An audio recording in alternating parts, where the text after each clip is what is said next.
The whole security architecture around the president yesterday was caught flat-footed. Ni kubaya. The same happened again in Wajir. And people are asking, if the president of Kenya is not safe, who is safe?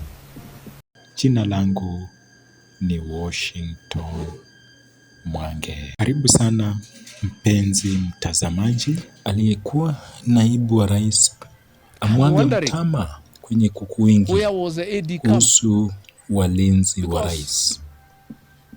Hii inafuatia kisa kilichotokea Kilifi, ambapo mwanaume mmoja alimvamia Rais Ruto na kumshika mabegani kabla ya kuondolewa na walinzi wake,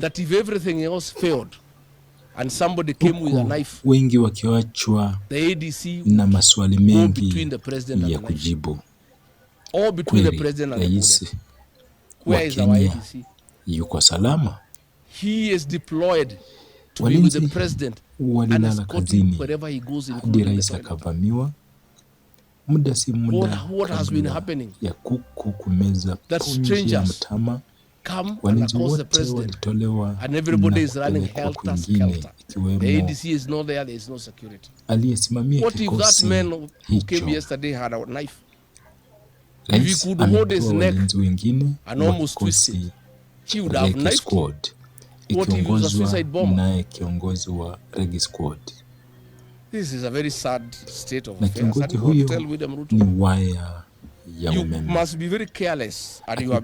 Wanahabari Gachagua kukosoa kisa hicho na kusema iwapo rais anaweza vamiwa bila ulinzi wa kutosha, je, mwananchi wa kawaida itakuwa aje? Wakati huo alisisitiza wakuu ama mkuu ama wakuu wa polisi na CS Murkomen kujiuzulu. Je, maoni yako ni yapi kuhusiana na kisa cha Rais Ruto kuvamiwa kule Kilifi na pia walinzi kubadilishwa? Tutumie maoni yako, na iwapo hujasubscribe, tafadhali subscribe ili uwe wa kwanza kupata habari punde zinapotokea. I've had the benefit of undergoing paramilitary training in my earlier years, and my understanding of the security architecture around the president is that the ADC is the last man on the defense line.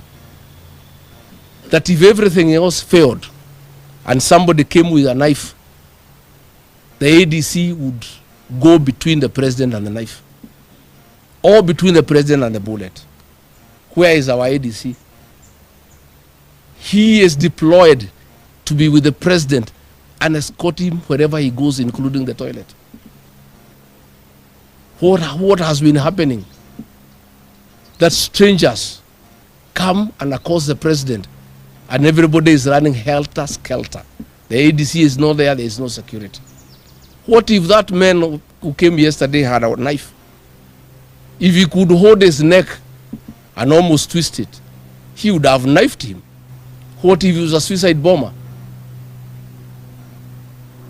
This is a very sad state of affairs, and we want to tell William Ruto, you must be very careless, and you have been very careless with the management of the affairs of this country.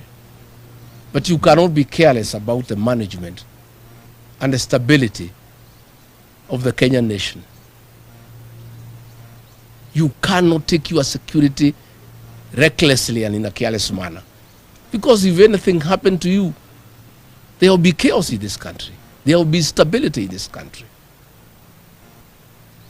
In other jurisdictions, by now, the CS Interior would have resigned, the IG would have resigned, everybody would have resigned. But what has happened? Some changes have been done. Let me give Kenyans a snippet of what is happening around the president. I've wanted to avoid this topic because I didn't want really possible enemies of the president to know how exposed he is. But the matter now is in public. It has come to public, like everybody knows, Their president is totally exposed. He has no security around him. He's surrounded by jokers. I'm told most of those people who were guarding him yesterday were busy on WhatsApp and TikTok. They were only realizing the president has been accosted half a minute after the possible assailant had already accosted the president. What is happening is that the presidential escort unit is a demoralized lot. It is demoralized because one, Kipchumba Murkomen, Eliud Langat, and an immediate escort commander, Mayu, have ethnicized that unit. Nearly all officers are from one community where the president comes from.